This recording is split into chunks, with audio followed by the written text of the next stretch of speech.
बोले नेता, बोले अफसर, बोले व्यापारी, ना बोल पाए तो सिर्फ जनता बेचारी। देखिए हमारा खास प्रोग्राम बोल जनता बोल।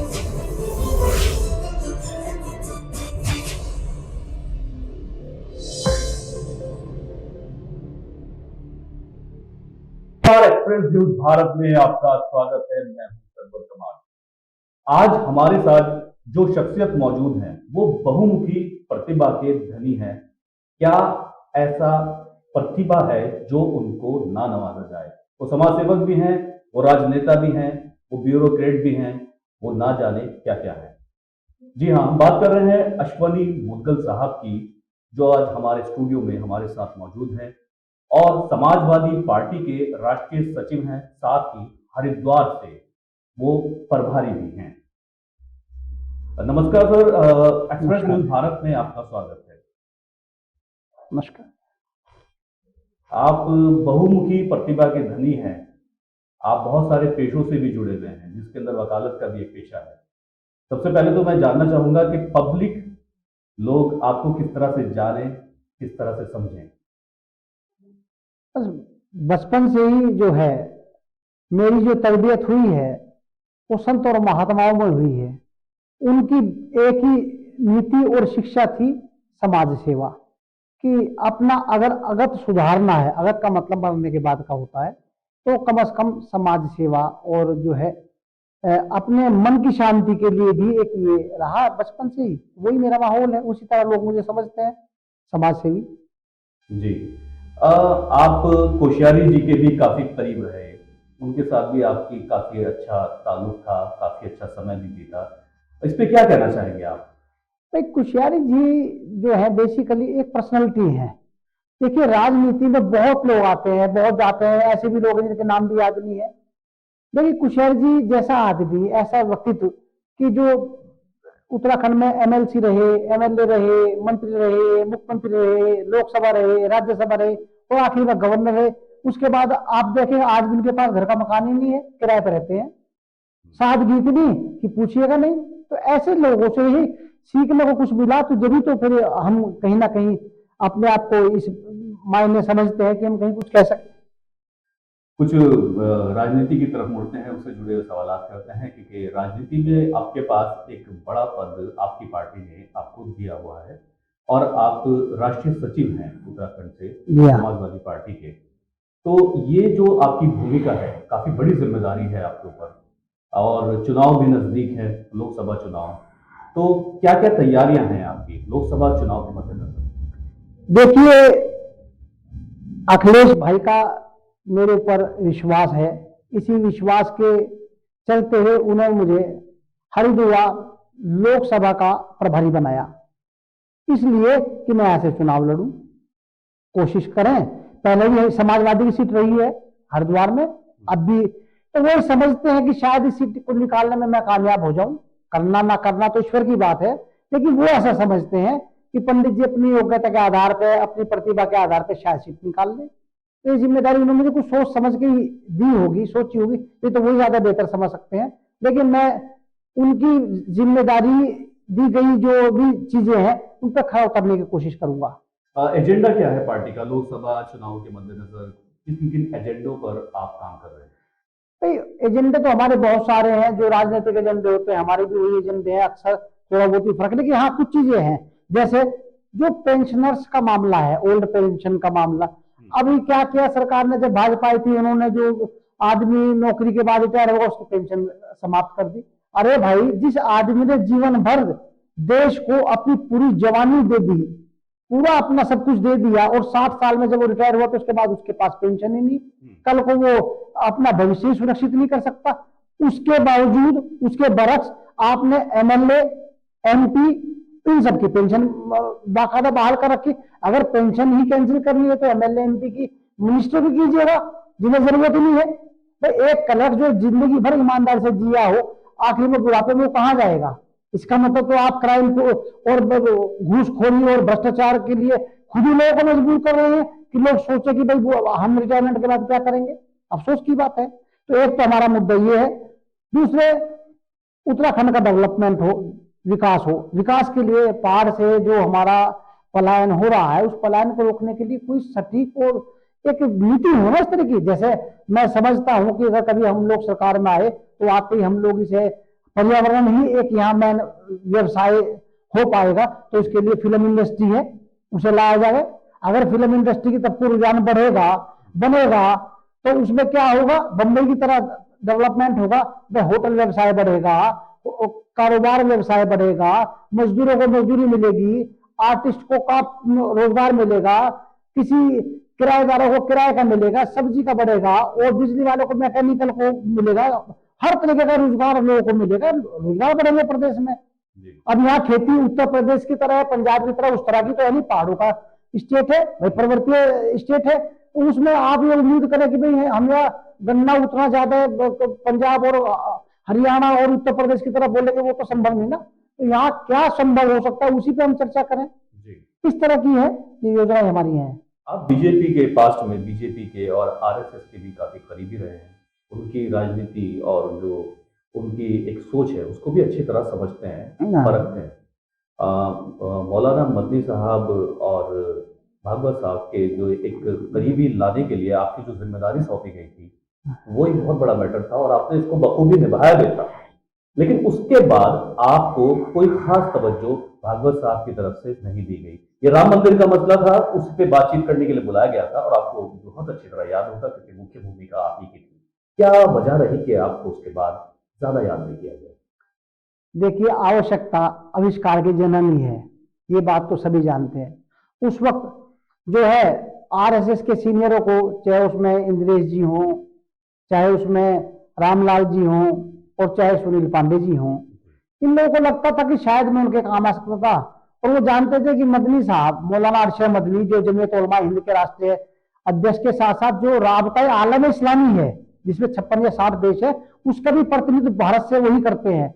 उन जैसे आदमी को, क्योंकि वो थोड़े से वो टाइप के आदमी है, खाली धार्मिक है, राजनीतिक नहीं है, उन्हें दिल्ली ले जाकर मुलाकात करवानी नामुमकिन सी थी।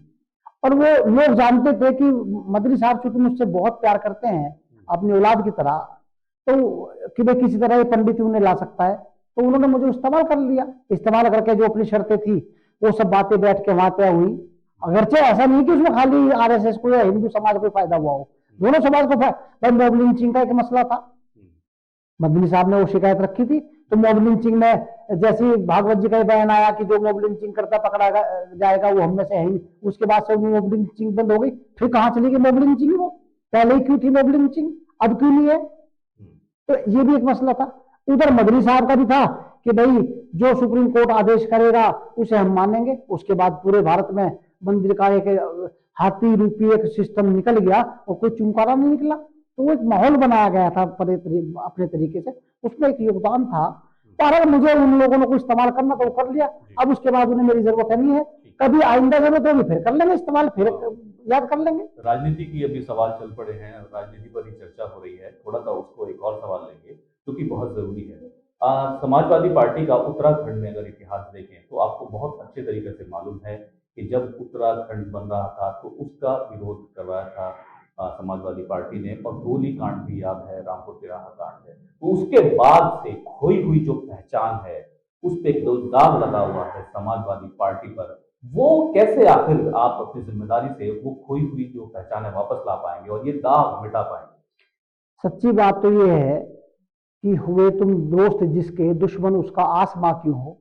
ये जो हमारे पत्रकार बंधु, पत्रकार भाई हैं, ये सवालों को इस तरह तोड़ मरोड़ के पेश करते हैं।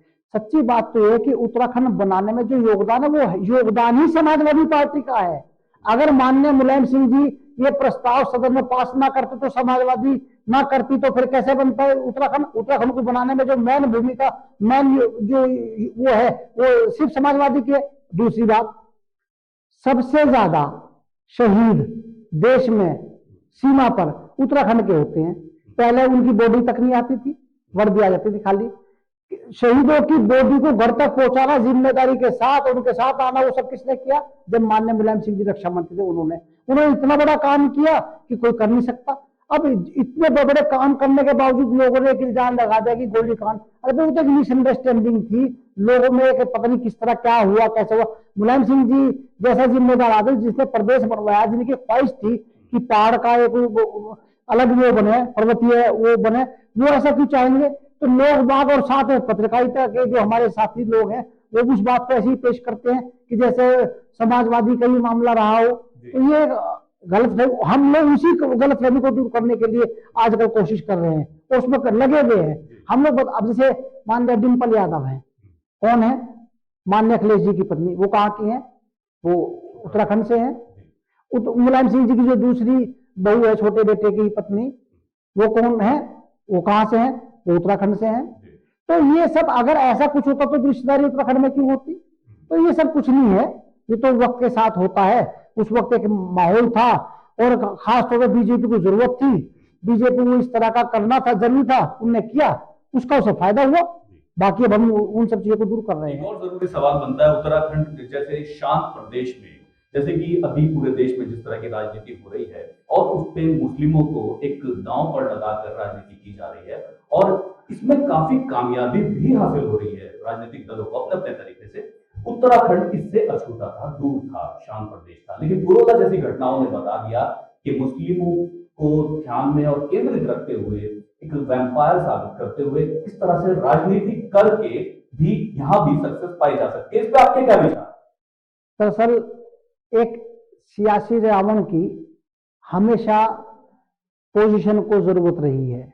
आज की डेट में हिंदुस्तान का जो सियासी रावण है, वो पोजीशन ने अपोजिशन के रूप में मुसलमान को बना दिया कि मुसलमान सियासी रावण है। थोड़ा चूंकि हमारे मुस्लिम भाइयों की भी थोड़ी कमी ये है कि वो समझ नहीं पाते बात को। अगर वो समझ लें तो ये सब चीजें ना हो। दूसरी बात, जो महात्मा ये कहता है कि उत्तराखंड से इन्हें चला जाना चाहिए मुस्लिम को, वो जो स्टेटमेंट कह के बताते हैं मुस्लिम भाई हमारे कि कैसे कर, उन्हें जान कौन रहा? उन्हें पूछ कौन रहा? क्या उनका मतलब उत्तराखंड है? अगर वही उत्तराखंडी है तो फिर हम कौन है? फिर हमारी क्या जरूरत है? देखिए, अच्छे और बुरे हमेशा से रहे हैं। अगर कंस रहे हैं तो कृष्ण भी रहे हैं, रावण रहे हैं तो राम भी रहे हैं।